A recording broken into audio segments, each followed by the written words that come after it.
जो विधायक विनोद चमोली जी हमारे साथ मौजूद हैं। सर बजट सत्र की शुरुआत हो रही है 9 मार्च से। किस तरह का सत्र इस बार का अनुमान आप लगा रहे हैं रहेगा? और क्योंकि बजट सत्र है तो क्या लग रहा है उत्तराखंड के लिहाज से क्या असर होना भी चाहिए इसमें? देखिए, ये इस टेन्योर का जो 5 साल का टेन्योर है उसका लास्ट बजट है। और मैं समझता हूँ कि बहुत सारे जो काम है उत्तराखंड में, विकास के काम हैं, बहुत सारी हमारी जो योजनाएं हैं, उसका समायोजन इस बजट में कर दिया गया है। तो बहुत ही बेहतर बजट इस समय आने वाला है। हमारी चिंता सिर्फ ये है कि कांग्रेस बजट पर चर्चा ठीक प्रकार से करे और सत्र चलने दे, क्योंकि देखने में आया है कि कांग्रेस ने हमेशा सत्र को बाधित किया है, प्रभावित किया है और सत्र ठीक प्रकार से चल नहीं पाया, जिसके कारण जो प्रदेश की ज्वलंत समस्याएं उन पर चर्चा ठीक प्रकार से नहीं हो पाई। और पिछली बार तो वहाँ उन्होंने तोड़ फोड़ तक के अमर्यादित उनका व्यवहार रहा।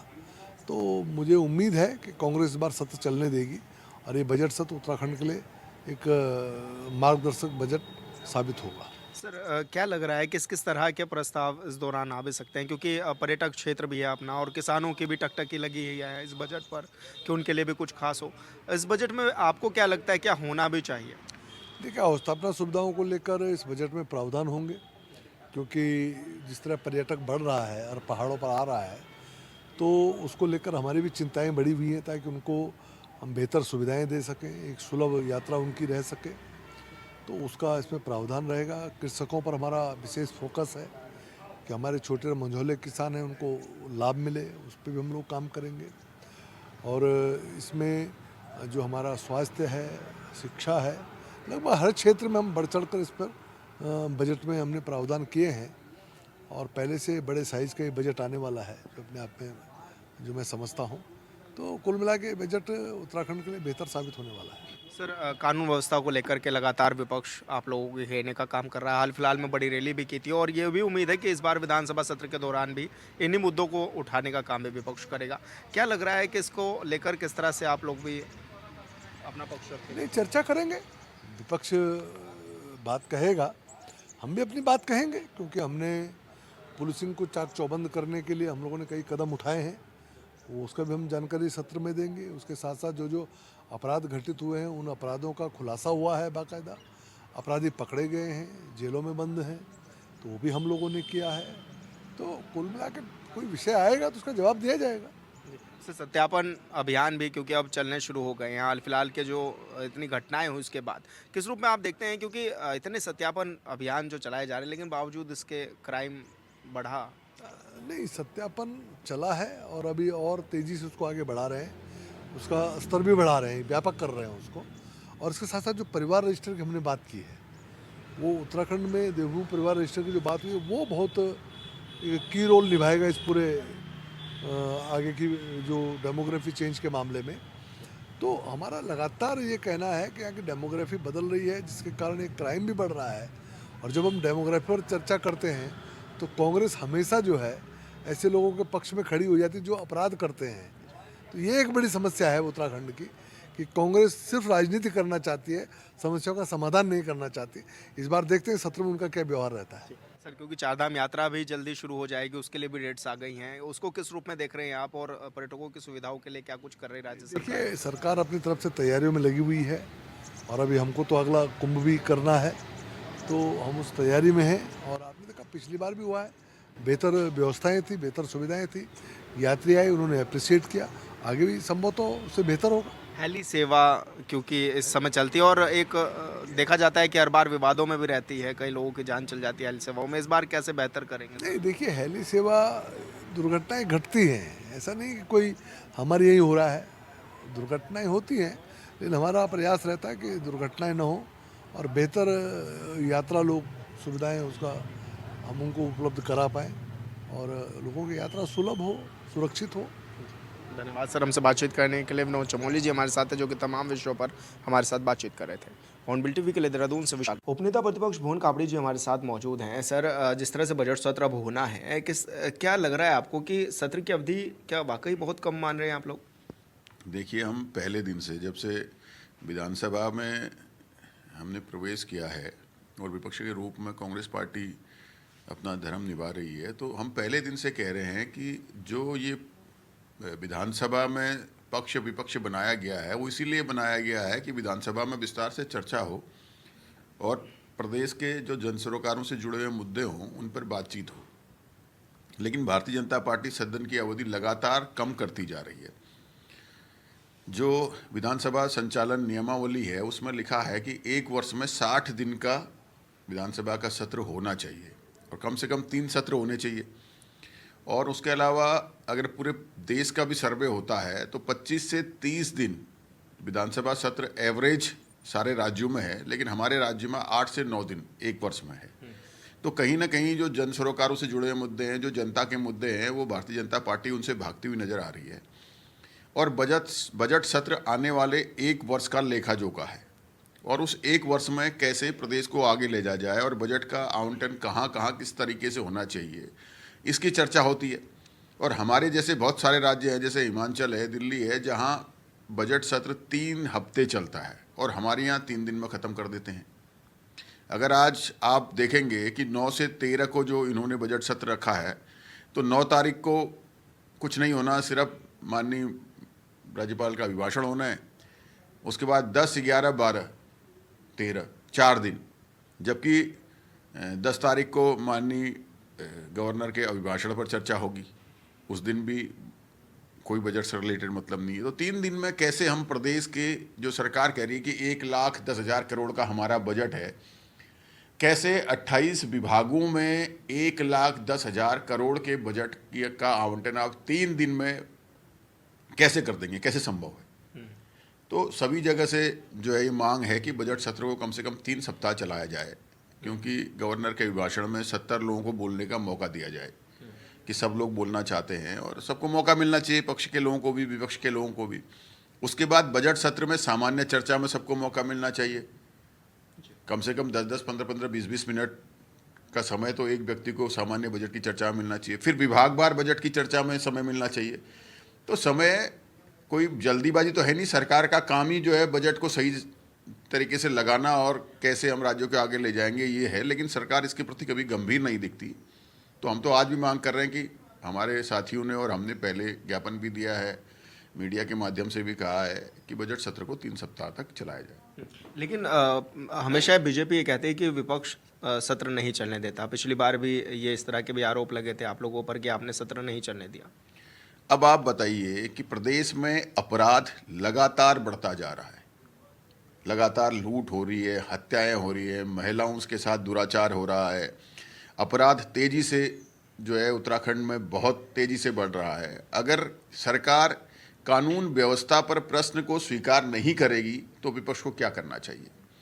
प्रदेश में भारी आपदा आई हुई है, थराली, धराली और कई जगहों पे मुनस्यारी, और प्रदेश में बरसात का मौसम है, आपका जो है सत्र चल रहा है और आप उस पर चर्चा नहीं करना चाहते, उसे स्वीकार नहीं करना चाहते उस सवाल को। 4 धाम यात्रा बुरी तरह से फ्लॉप हुई है। 4 धाम यात्रा में व्यवस्थाएं नहीं हैं। सोशल मीडिया के माध्यम से बहुत सारे लोग लगातार कहते हैं कि हम 4 धाम तो आए हैं, लेकिन हमने सुना था यहाँ व्यवस्थाएं बड़ी ख़राब है। 12-12, 14-14 घंटे तक लोग जाम में फंस रहे हैं। लोग होटल करार ले रहे हैं, पूजा अपने हेलीकॉप्टर के टिकट करा रहे हैं, लेकिन उन्हें ऋषिकेश में रोक दिया जा रहा है।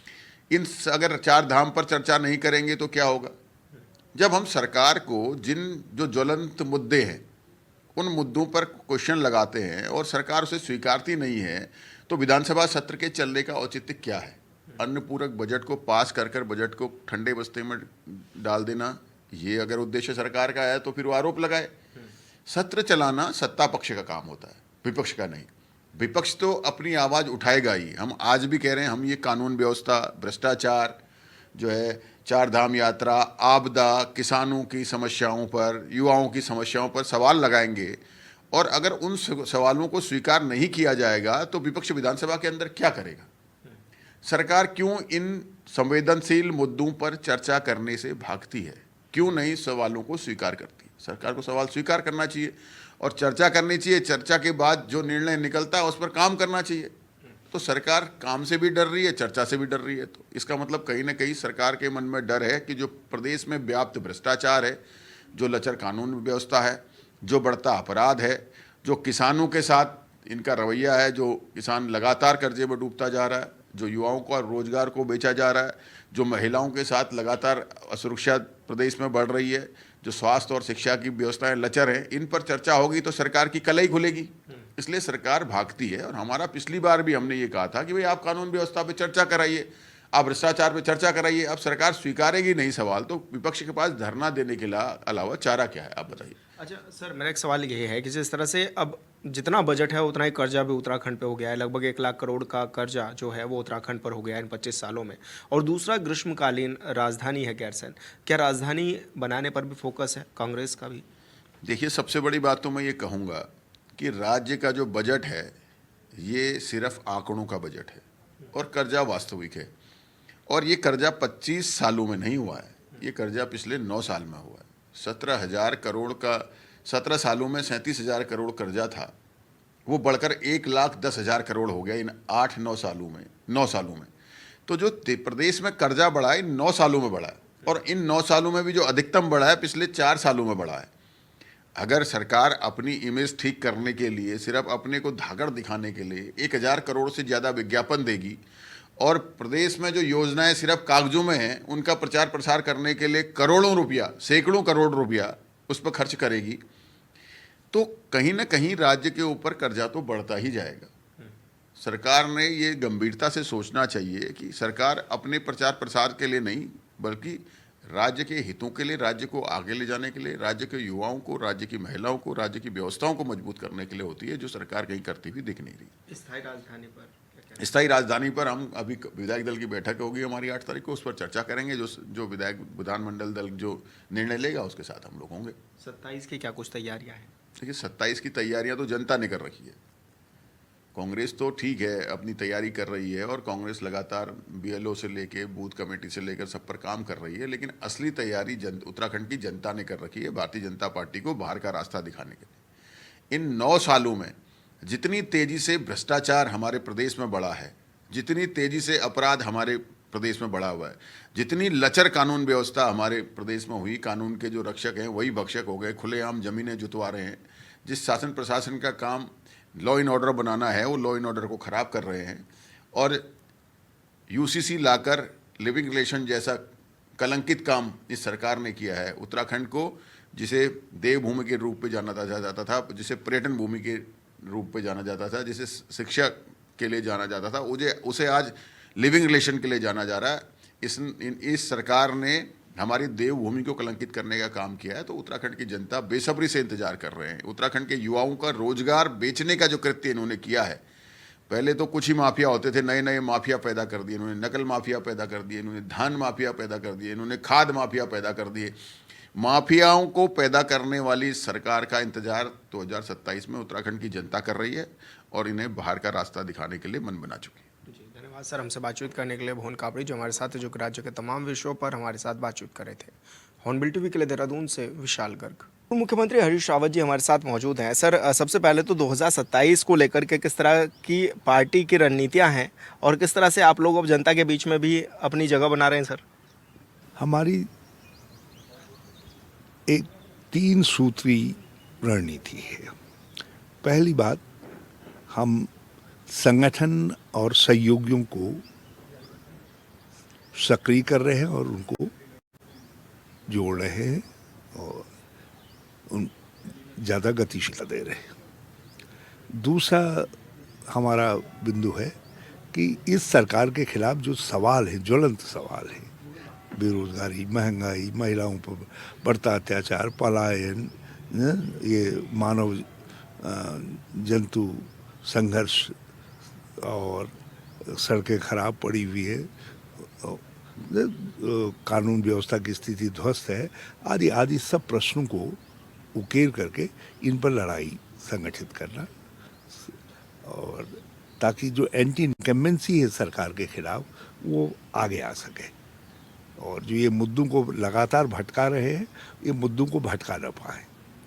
तीसरा हमारा जो है, हम केवल नकारात्मकता को नहीं उभार रहे हैं, क्योंकि 10 साल हम भी सत्ता में रहे हैं, 15 साल इनको सत्ता में होने जा रहे हैं, तो इनके 14 साल बनाम हमारे 10 साल के आधार पर हम एक एजेंडा पेपर बनाएंगे सकारात्मक बिंदुओं पर। क्या सकारात्मकता बिंदु रहेंगे जो अगले 10 साल हम सत्ता में आएंगे, जिनको कांग्रेस क्रियान्वित करेगी, उसको लेकर के आएंगे जो है। सर तो ये हमारी मुख्य फोकस, हमारी रणनीति का हिस्सा रहेगा। जी। सर ग्रीष्मकालीन राजधानी में इस बार बजट होने जा रहा है, क्या लग रहा है आपको? क्योंकि सबसे पहले आप ही ने वहाँ की नींव भी रखी थी और अब क्योंकि बजट सत्र भी है और फिर आप भी बार बार ये दावा करते हैं कि अगर आप लोग सरकार में आए तो पूर्णकालिक राजधानी बना देंगे। देखिए, राजधानी तो होनी चाहिए ना राज्य की।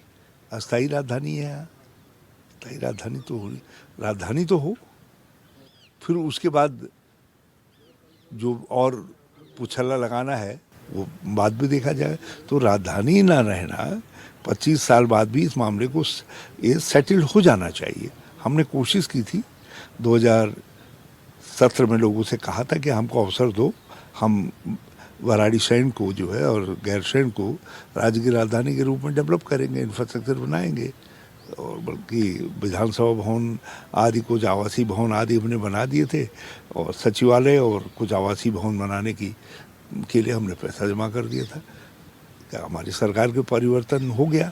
हमने उस समय भी लोगों से कहा था कि हमको अवसर दीजिए, हम 2020 तक यहाँ सारा ढांचा खड़ा कर देंगे और 2022 तक पूरी तरीके से राजधानी स्थानांतरित हो जाएगी चुनाव से पहले जो है। तो लोगों ने अवसर नहीं दिया। तो अब हम लोगों से फिर कह रहे थी, आप विचार करिए 2027 में गैरसैंण में राज्य की राजधानी ले जाने की क्षमता केवल कांग्रेस में है। और तो देख ली, भाजपा देख ली और क्या देख ली। आपके मैनिफेस्टो में ये भी मुद्दा रहेगा कि राजधानी गैरसैंण बनाएंगे? अब ये जो जब मैनिफेस्टो बनेगा तो उसमें ये तो घोषित है कांग्रेस का जो है, इसमें कोई ऐसी मैनिफेस्टो जैसी बात नहीं है, ये तो घोषित लक्ष्य है हमारा। लेकिन सर बीजेपी बार बार कहती है कि 10 साल का कार्यकाल आपको भी मिला, तो क्या 10 साल कम रहे कि राजधानी नहीं दे पाई कांग्रेस? देखिए, प्रारंभिक काल में जो पहली सरकार हमारी थी उस समय फंडामेंटल्स तय करने थे, विधानसभा और कार्यपालिका, न्यायपालिका, लेजिस्लेचर, इन सब को व्यवस्थित तरीके से आगे बढ़ सके और औद्योगिक विकास का ढांचा, तो ये ढांचागत काम हमारी सरकार ने किए। फिर जब दूसरी बार सरकार हमारी आई तो उस समय आपदा आ गई बहुत बड़ी, उस आपदा से जूझते रहे, पुनर्निर्माण आदि का काम किया हमने और उसके बाद हमने उत्तराखंड के एजेंडे को आगे बढ़ाया और उसी दिशा में हम वाराणसी में जो विशाल शानदार विधानसभा भवन है उसका निर्माण किया और कुछ और निर्माण काम किए।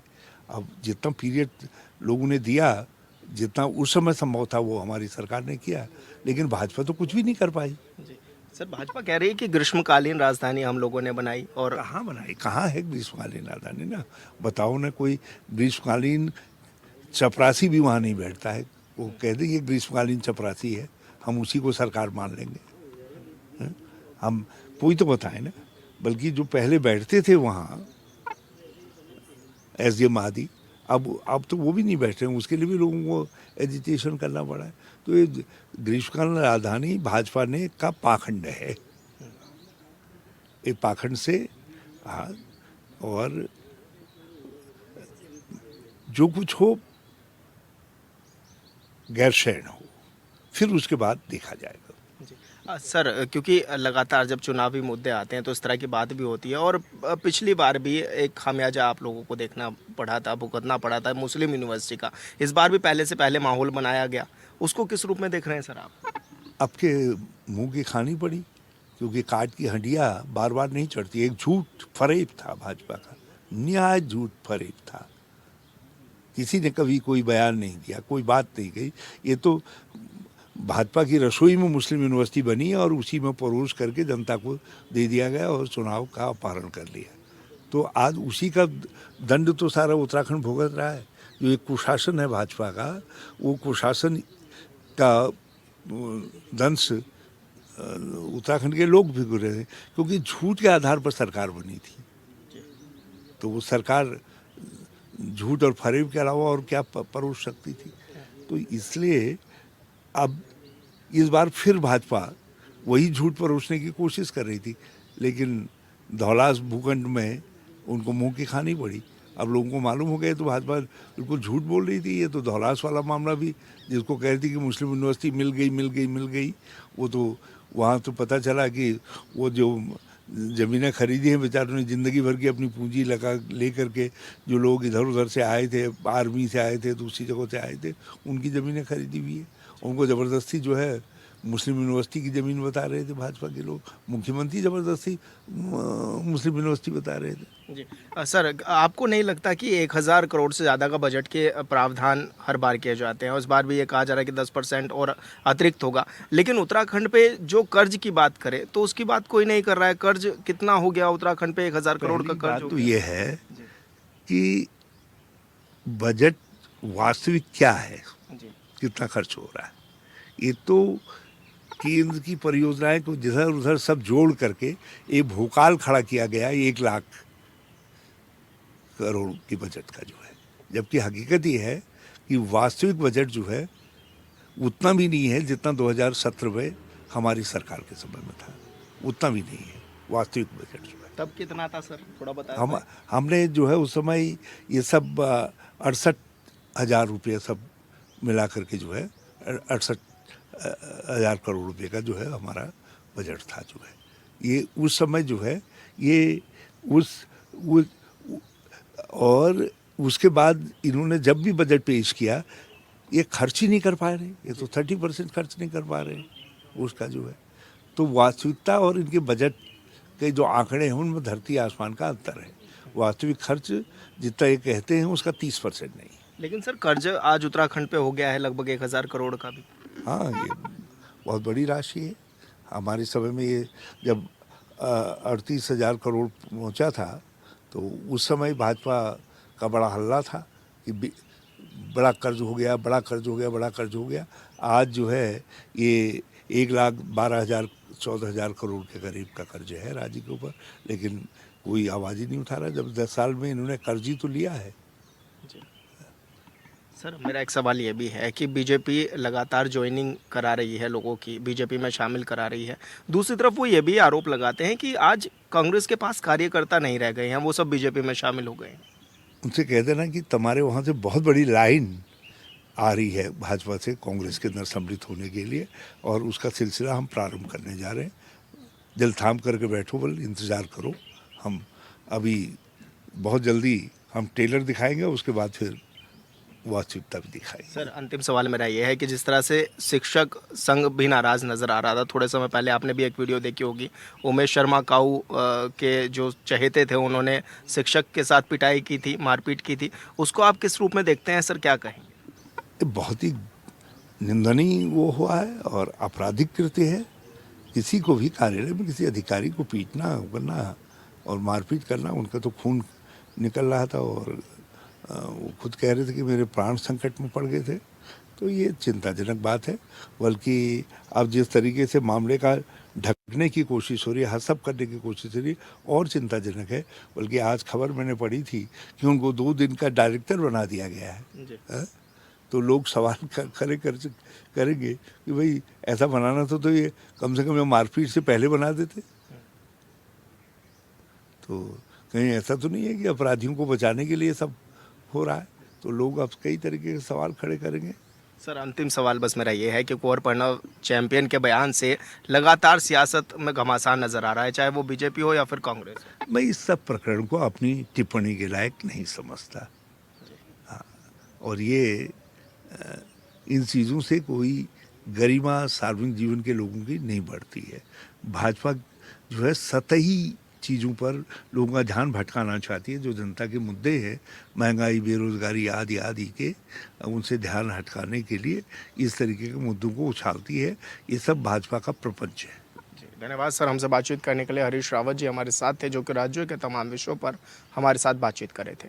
हॉर्नबिल टीवी के लिए देहरादून से विशाल।